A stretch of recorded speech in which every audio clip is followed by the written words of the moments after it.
സംസ്ഥാനത്ത് നടത്തിയ തദ്ദേശ അദാലത്തുകൾ വിജയകരം. ആകെ ലഭിച്ച 17,799 പരാതികളിൽ 16,767 പരാതികളും തീർപ്പാക്കി. 92% പരാതികളും അപേക്ഷകൻ അനുകൂലമാക്കി തീർപ്പാക്കിയെന്നത് ഈ അദാലത്തുകളുടെ പ്രത്യേകതയായി. 14 ജില്ലകളിലും കൂടാതെ തിരുവനന്തപുരം, കൊച്ചി, കോഴിക്കോട് കോർപ്പറേഷനുകളിലുമാണ് തദ്ദേശ അദാലത്ത് നടന്നത്. അദാലത്തുകളിലൂടെ തീർപ്പാക്കിയ 14,095 പരാതികളിലെ തീരുമാനങ്ങൾ നടപ്പാക്കുകയും ചെയ്തു. 1,032 പരാതികളാണ് നിലവിൽ തീർപ്പാക്കാൻ ബാക്കിയുള്ളതെന്ന് മന്ത്രി MB രാജേഷ് വ്യക്തമാക്കി.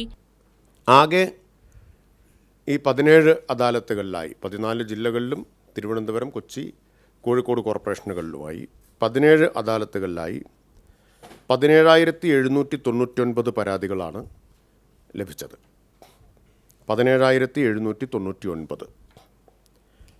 അതിൽ 16,767 പരാതികളും തീർപ്പാക്കിയിട്ടുണ്ട്. 92% പരാതികൾ അനുകൂലമായാണ് തീർപ്പാക്കിയിട്ടുള്ളത്. തീർപ്പാക്കിയതിൽ 14,095 തീർപ്പുകൾ ഇതിനകം നടപ്പാക്കിയിട്ടുമുണ്ട്. അതും പരിശോധിക്കുന്നുണ്ട്. ഒക്ടോബർ 15-നകം പരാതികൾ പൂർണ്ണമായി തീർപ്പാക്കി തീരുമാനങ്ങൾ നടപ്പിലാക്കി റിപ്പോർട്ട് സമർപ്പിക്കാൻ മന്ത്രി നിർദ്ദേശം നൽകി. ജനങ്ങൾക്ക് വലിയ ആശ്വാസം പകരാൻ അദാലത്ത് സഹായിച്ചതായും ഇതിന്റെ തുടർ പ്രവർത്തനം ഉണ്ടാകുമെന്നും മന്ത്രി വ്യക്തമാക്കി. ഇതിനോടൊപ്പം തദ്ദേശ സ്ഥാപനങ്ങളിലെ ജീവനക്കാരിൽ ആശുപത്രിയിൽ കഴിയുന്നവരുടേതല്ലാത്ത ദീർഘകാല അവധികൾ റദ്ദാക്കാൻ നിർദ്ദേശം നൽകി.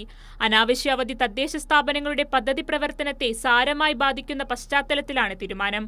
ഫയലുകൾ വെച്ച് താമസിപ്പിക്കുന്നവരുടെ പട്ടികയും തയ്യാറാക്കാനും തീരുമാനിച്ചു. കൈരളി ന്യൂസ്, തിരുവനന്തപുരം.